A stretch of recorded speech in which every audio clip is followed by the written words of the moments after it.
차도신경으로 우리의 신앙을 고백하겠습니다. 나는 전능하신 아버지 하나님 천지의 창조주를 믿습니다. 나는 그의 유일하신 아들 우리 주 예수 그리스도를 믿습니다. 그는 성령으로 잉태되어 동정녀 마리아에게서 나시고 본디오 빌라도에게 고난을 받아 십자가에 못 박혀 죽으시고 장사된 지 사흘 만에 죽은 자 가운데서 다시 살아나셨으며 하늘에 오르시어 전능하신 아버지 하나님 우편에 앉아 계시다가 거기로부터 살아있는 자와 죽은 자를 심판하러 오십니다. 나는 성령을 믿으며 거룩한 공교회와 성도의 교제와 죄를 용서받는 것과 몸의 부활과 영생을 믿습니다. 아멘.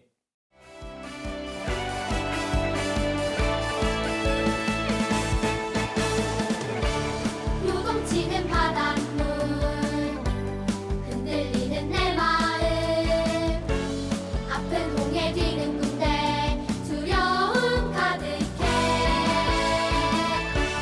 움직이는 바닷물 드러나 내 마른 땅 한 걸음씩 내디디며 두려움 사라져 너희는 가만히 서서 하나님 하시는 일을 보라 하나님 구원 하나님 능력 너희는 가만히 서서 하나님 하시는 일을 보라 하나님 구원 하나님 능력 온 세상 보게 되리 너희는 가만히 서서 하나님 하시는 일을 보라 하나님 구원 하나님 능력 너희는 가만히 서서 하나님 하시는 일을 보라 하나님 구원 하나님 능력 온 세상 보게 되리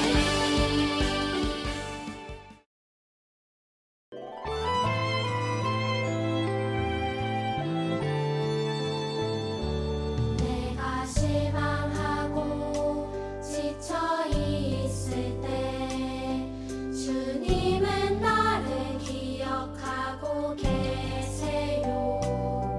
내가 갈 길 아시고 인도하시니 나 다시 일어설 수 있어요. 주님만 기억할래요. 주님 약속 믿고 따라갈래요. 나를 붙잡아 주시는 주님만 바라볼래요. 주님만 기억할래요. 주님 약속 믿고 따라갈래요. 나를 붙잡아 주시는 주님만 바라볼래요. 주님만 바라볼래요. 주님만 바라볼래요. 사랑이 많으신 하나님 아버지, 어려운 상황에서도 지금까지 우리를 지켜주시고 예배의 자리에 모여 기도하고 하나님을 찬양하게 하심을 감사합니다. 코로나로 힘들고 아프고 지친 환자들, 가족들, 의료진들 그리고 모든 사람들 위로해 주시고 힘을 주세요. 두려운 상황이지만 주의 말씀을 사랑하며 기도하는 우리의 목소리를 들으실 줄 믿고 용기를 내게 해주세요. 하나님께서 우리에게 주신 선물이 너무나도 마음을 알고 작은 것에 감사하는 마음으로 살게 하시고 매일 감사의 제목을 찾아 감사 기도를 하면 하나님이 주시는 선한 마음을 가지고 살아갈 수 있도록 언제나 인도해 주세요. 학교에서, 가정에서, 친구 때문에, 형제 자매 때문에, 부모님 때문에 짜증내고 원망했던 일이 있었다면 생각나게 하시고 용서를 구하게 해주세요. 이웃과 친구의 어려움을 관심 있게 지켜보고 도움을 주는 우리가 되게 해주세요. 우리를 위해 십자가에 못 박힌 예수님의 사랑을 알고 그 마음 살게 하시고 그 사랑을 전하는데 그 기쁨으로 힘쓰게 해주세요. 오늘 전도사님 들려주시는 말씀을 잘 듣게 하시고 마음밭에 심어 말씀대로 살아가게 해주세요. 언제나 예수님이 우리와 함께 하신다는 것을 믿고 살아가며 예수님이 기뻐하시는 일을 찾고 행하게 해주세요. 매일매일 예수님을 찬양하고 기도하는 우리가 되길 원합니다. 우리의 예배를 기쁘게 받아주세요. 예수님의 이름으로 기도합니다. 아멘.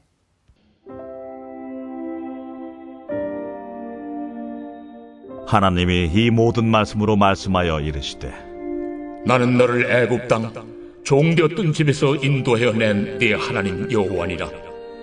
너는 나 외에는 다른 신들을 내게 두지 말라. 너를 위하여 새긴 우상을 만들지 말고 또 위로 하늘에 있는 것이나 아래로 땅에 있는 것이나 땅 아래 물속에 있는 것에 어떤 형상도 만들지 말며 그것들에게 절하지 말며 그것들을 섬기지 말라. 나 네 하나님 여호와는 질투하는 하나님인즉 나를 미워하는 자의 죄를 갚되 아버지로부터 아들에게로 3, 4대까지 이르게 하거니와 나를 사랑하고 내 계명을 지키는 자에게는 1000대까지 은혜를 베푸느니라. 자, 사랑하는 소년부 여러분, 안녕하세요. 여러분 잘 지냈나요? 여러분 혹시 개학했습니까? 전도사님은 이제 내일 모레 이틀 뒤면 개학인데 기분이 좀 많이 별로입니다. 우리 그래도 오늘 말씀을 통해서 하나님의 사랑과 은혜를 다시 한번 경험하며 기쁨으로 개학을 맞이하고 학교에 가는 여러분들이 되기를 기도하고 응원합니다. 자, 우리 말씀으로 가보도록 하겠습니다. 여러분들은 부모님에게 가장 듣기 싫은 소리가 무엇입니까? 아마 여러분들이 가장 많이 듣기 싫은 소리는 공부해야지, 게임 좀 그만해 일 것입니다. 우리는 이런 소리를 잔소리라고 말합니다. 잔소리를 들으면 하고 싶었던 공부도 하기 싫어지는 마법과 같은 일이 벌어집니다. 그러면서 엄마가 한 소리를 더 하시죠. 다 너 잘 되라고 하는 소리야. 여러분, 이 레파토리는 호랑이가 담배 피던 시절부터 지금까지 내려오는 전래 동화와 같은 이야기입니다. 그런데 전도사님이 지금 생각해보면 우리에게 잔소리라고 생각했던 것들이 모두 우리를 위함이었다는 것을 이제서야 조금씩 깨닫기 시작했습니다. 그리고 잔소리라는 것이 엄마 아빠의 말을 잘 듣는 것이라고만 생각했는데 그것 이상이었습니다. 나의 자녀를 향한 관심과 사랑이 나의 자녀만큼은 어디서 꿀리지 않고 당당하게 살아가길 바라는 마음, 나의 자녀가 자신보다 덜 고생하고 더 행복하기를 바라는 마음이 가득 담긴 소리였습니다. 이러한 모습이 오늘 나눌 말씀인 하나님과 이스라엘 백성들 사이에서도 나타났습니다. 그 이야기를 오늘 나눠보려고 합니다. 지난주 이스라엘 백성들이 애굽을 떠나 광야에서 있었던 일을 함께 나눴습니다. 이제는 광야를 지나 시내산에 있었던 사건이었습니다. 그중 가장 중요한 사건이 오늘 나눌 이야기인데 그 사건은 바로 하나님께서 이스라엘 백성들에게 십계명을 주신 사건입니다. 하나님께서는 이스라엘 백성들을 통해 하나님 나라를 세워가기를 계획하셨습니다. 그래서 그동안은 백성을 모으는 데 집중을 했었고 이제는 나라를 구성하는 데 꼭 필요한 법을 제정하는 것이었습니다. 법은 사회에서 중요한 역할을 합니다. 법은요, 사회 질서의 기준이 됩니다. 예를 들어 신호체계에 있어서 빨간불일 때는 멈춰야 하고 녹색불일 때는 가야 한다는 체계가 있죠. 이를 무시한다면 교통 질서는 무너지고 사고가 빈번하게 일어날 것입니다. 이 외에도 법은 사회 질서뿐만 아니라 국민들의 생활에도 깊은 영향을 끼칩니다. 그렇기 때문에 법은 국가를 세우는 데 있어서 상당히 중요합니다. 그래서 그런지 하나님께서는 다른 때는 이스라엘 지도자 모세를 통해 말씀하셨지만 이번 십계명만큼은 하나님께서 직접 돌판을 준비하시고 직접 써서 주셨습니다. 다른 부분들은 모세를 통해 말씀하셨지만 십계명만큼은 하나님께서 직접 준비하신 이유가 무엇일까요? 여러분, 첫 번째, 십계명은 세상을 향한 하나님의 선포입니다. 당시 하나님께서 준비하신 돌판은 총 2개입니다. 왜 돌판을 2개 준비하셨을까라는 의문에 많은 추측이 있습니다. 그중 하나는 10개의 계명이니까 한 돌판에 5계명씩 기록했기에 2개의 돌판이 필요했다라는 의견도 있습니다. 그러나 당시 주변 국가들의 모습을 본다면 다른 해석이 나옵니다. 당시에는 전쟁이 굉장히 많았던 시기였습니다. A라는 국가가 B라는 국가를 공격하여 점령하면 이 A라는 국가는 2개의 돌판을 준비한다고 합니다. 그리고 그 2개의 돌판에는 A 국가가 제정한 법을 똑같이 기록한다고 하죠. 하나는 A 국가가 또 다른 하나는 B 국가가 가짐으로써 B 나라가 A 국가에 속해 있다는 것을 드러낸다고 합니다. 이러한 해석을 바탕으로 하자면 하나님께서 십계명을 직접 준비하신 이유는 바로 이스라엘 백성들을 향해 내가 너희들의 왕으로서 너희들을 떠나지 않을 것이고 너희들이 가는 길보다 먼저 가서 준비하고 너희들의 길을 인도할 거야. 너희들은 나의 백성이야 라고 만민에게 선포하는 것이죠. 두 번째, 십계명은 조건으로 주신 것이 아닙니다. 우리는 하나님께서 십계명을 이스라엘 백성들에게 언제 주셨는지를 생각해 봐야 합니다. 하나님께서 이스라엘 백성들에게 십계명을 주신 그 시점은 애굽에서 떠난 이후입니다.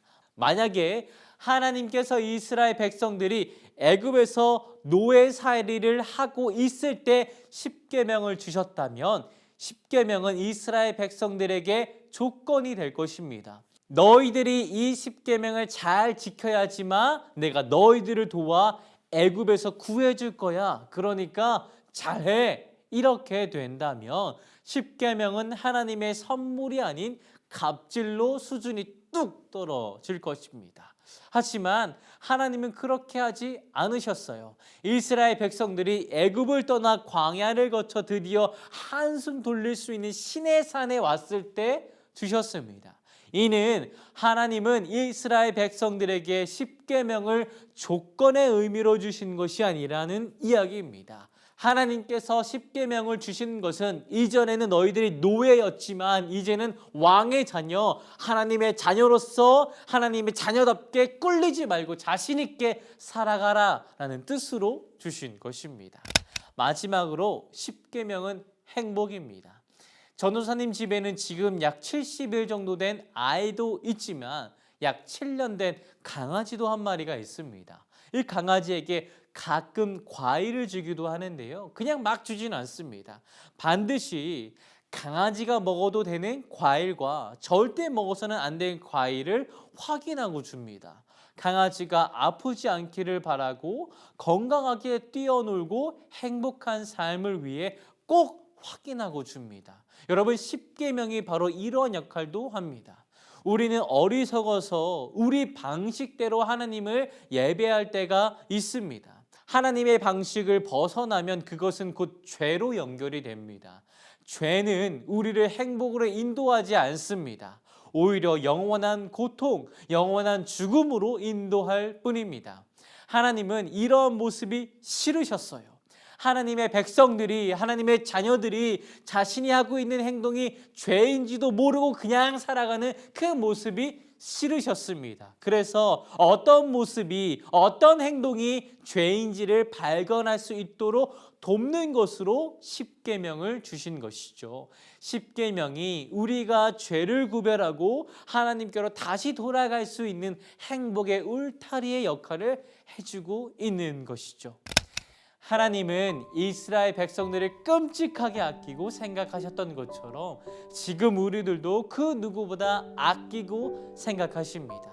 누가 십계명을 잘 지키고 있는가, 그렇지 않은가를 이것을 감시하는 것이 아니라 십계명을 통해 하나님은 우리를 향해 사랑을 고백하시고 다시는 죄의 노예로 살기를 바라지 않고 계시며 죄에서 돌아와 하나님과 행복한 삶을 살기를 바라고 계십니다. 이전에는 십계명이 하나님을 위한 것으로 생각했다면 오늘 말씀을 통해 십계명이 하나님의 자녀들을 위함이었다는 것을 기억하기를 바랍니다. 이번 주도 우리를 향한 하나님의 사랑으로 살아가는 소년부가 되기를 전도사님이 기도하고 응원합니다.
낮에는 구름 기둥, 밤에는 불 기둥이 백성 앞에서 떠나지 아니하리라. 낮에는 구름 기둥, 밤에는 불 기둥이 백성 앞에서 떠나지 아니하리라.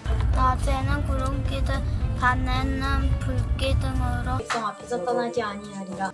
낮에는 구름 기둥, 밤에는 불 기둥이 백성 앞에서 떠나지 아니하리라. 낮에는 구름 기둥, 밤에는 불 기둥이 백성 앞에서 떠나지 아니하리라.